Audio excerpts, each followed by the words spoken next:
Hola, ¿cómo están? Soy José Yapur y soy Developer Advocate en Amazon Web Services. Estamos en el episodio 2 de Picture Social, una serie de contenidos donde hablamos de cómo crear una red social. En este segundo episodio vamos a hablar de qué es Kubernetes y por qué debería importarme. Sin embargo, vamos a hacer un pequeño resumen de qué cosa es Picture Social. Como les había comentado, es una red social, pero es una red social de imágenes, donde los usuarios pueden subir sus fotos y un servicio de inteligencia artificial elabora automáticamente los hashtags en base a lo que hay en la foto y las reacciones, o sea, me gusta o no me gusta, son en base a los comentarios que pone la gente a través de servicios de inteligencia artificial de análisis de sentimiento. Si quieren ver el blog post del episodio de hoy, les recomiendo que vayan a nuestro código QR y en ese código QR van a poder tener mucho más detalle de lo que vamos a hablar el día de hoy. Entonces, el episodio anterior hablamos sobre contenedores y tomamos la decisión de que Picture Social iba a estar contenerizada. Sin embargo, si hablamos de contenedores y no hablamos de orquestadores de contenedores, estamos hablando de una caja flotando en el agua o en el mar. Lo que va a pasar es que efectivamente habíamos hablado de que teníamos nuestra sala preferida, como la hubiéramos querido, con los cuadros que queríamos, con los sillones que queríamos, con la tele que queríamos, en un contenedor, ¿no? Para que si nos mudábamos de un lugar a otro, nos llevábamos la sala como queríamos, a donde queríamos. Sin embargo, esa sala, si pensamos que es un contenedor y no tiene un orquestador de contenedores, estaría flotando. No tendría acceso a internet, a energía eléctrica, a desagüe, a recolección de basura, a interacción con otros seres humanos, mamíferos bípedos, ¿no? Entonces puede ser algo problemático. Podría funcionar, sí, pero puede ser problemático. Es problemático. Por esa razón existen los orquestadores de contenedores. Y los orquestadores de contenedores le permiten a tu container tener acceso al cómputo subyacente, o sea, al disco, a los procesadores, a las instancias que hay atrás ejecutándose, a las redes, posibilidades de que tu aplicación o partes de tu aplicación de forma independiente puedan escalar hacia arriba o hacia abajo. Todo eso lo hace un orquestador de contenedores.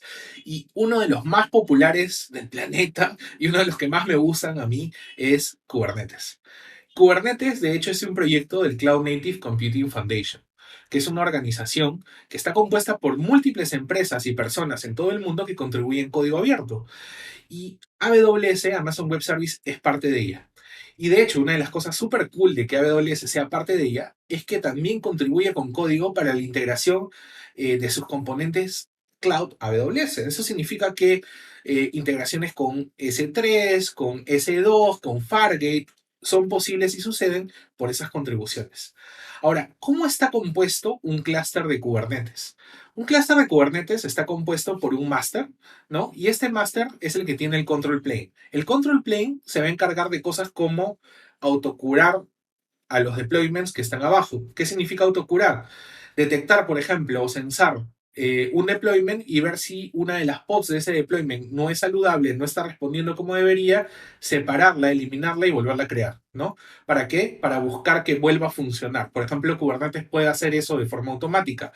También el KubeMaster o los KubeMasters y los que manejan el API van a encargarse de que los workers, o sea, estas instancias que tenemos acá abajo, se ejecuten de forma correcta y respondan y tengan capacidad para atender toda la demanda de la aplicación.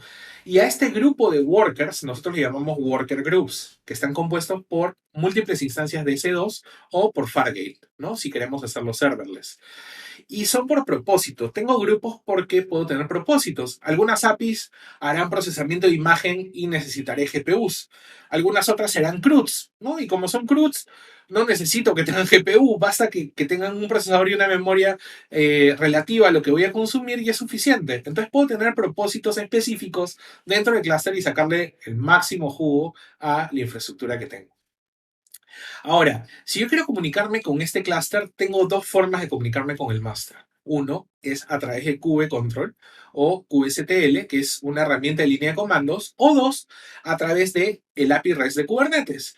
Entonces, ¿qué les recomiendo? Control. Sí, el API REST está bueno para entenderlo, pero no necesariamente para la vida diaria. Es un poco más complejo.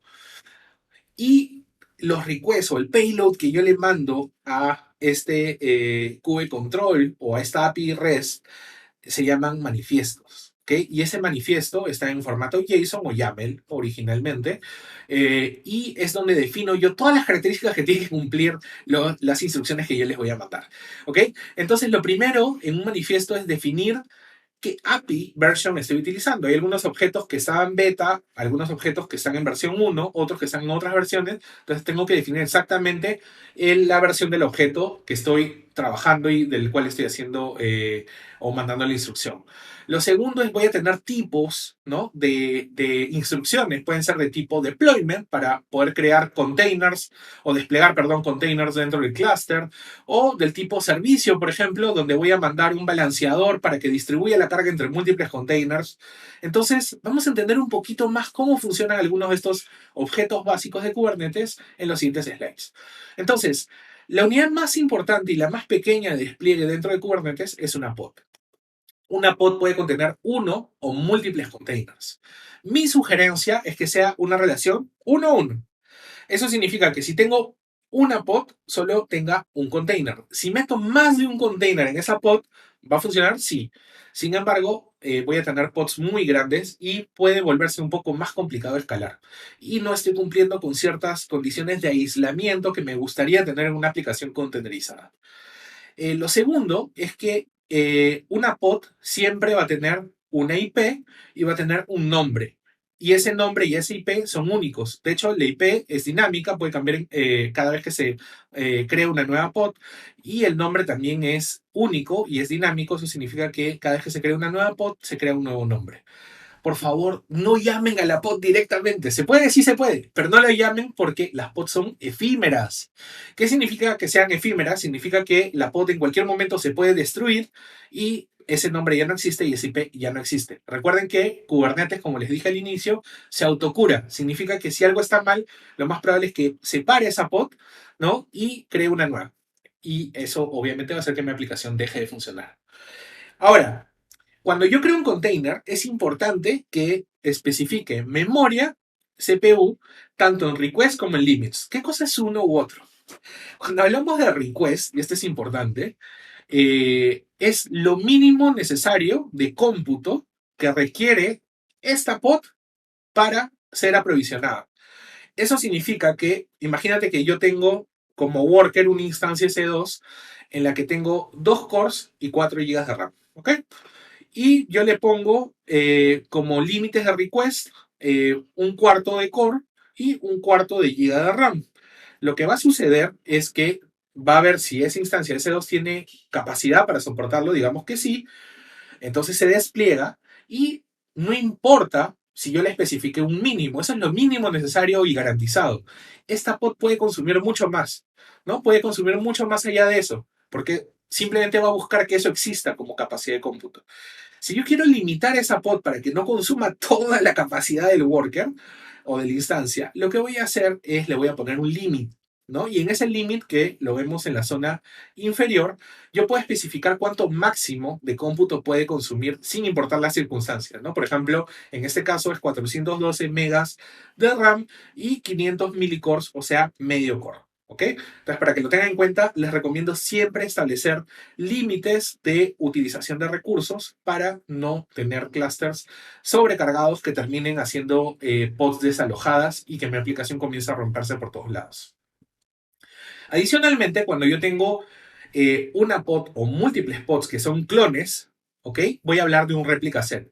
Yo agrupo mis pods clonadas en un replica set para poder ver, por ejemplo, cuántas instancias existen en ese momento de una determinada pod, para poder crear reglas de autoescalamiento de esa pod y también para poder establecer escalamientos manuales que pudieran ocurrir de forma horizontal. O sea, decir, por ejemplo, lo mínimo que tiene que haber siempre es 2 pods, lo máximo es 10 y aparte creo una regla de autoescala para que pueda llegar a la condición de llegar hasta 10, ¿no? Entonces, si yo no especifico un réplica set, no puedo establecer autoescalamiento. Adicionalmente, a medida que vaya creando más réplicas y clones, que pueden ser manuales o automáticos, nuevamente les recalco, les recomiendo no llamen a las pods directamente. ¿Por qué? Porque van a ser múltiples pods que cumplen el mismo propósito y que cada una tiene un IP y un nombre diferente. Entonces, si yo quiero un solo punto para llamar a todas esas pods, necesito un servicio. Y un servicio es básicamente como un balanceador, ¿no? Es como un balanceador que distribuye la carga entre todo lo que esté disponible, que es igual, y me da un único endpoint para poderlo consumir. Y puede ser de naturaleza el servicio interno o externo. Si hablo de interno es para consumo dentro del clúster de Kubernetes exclusivamente, ¿ok? No fuera del clúster.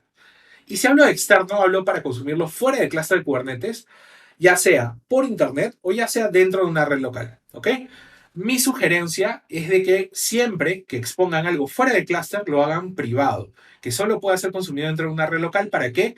Para que puedan crear capas de seguridad por encima con otros componentes, tipo balanceadores capa 7, para prevenir acceso directo al clúster. De tal forma que creamos capas de protección y también creamos o reducimos vectores de ataque.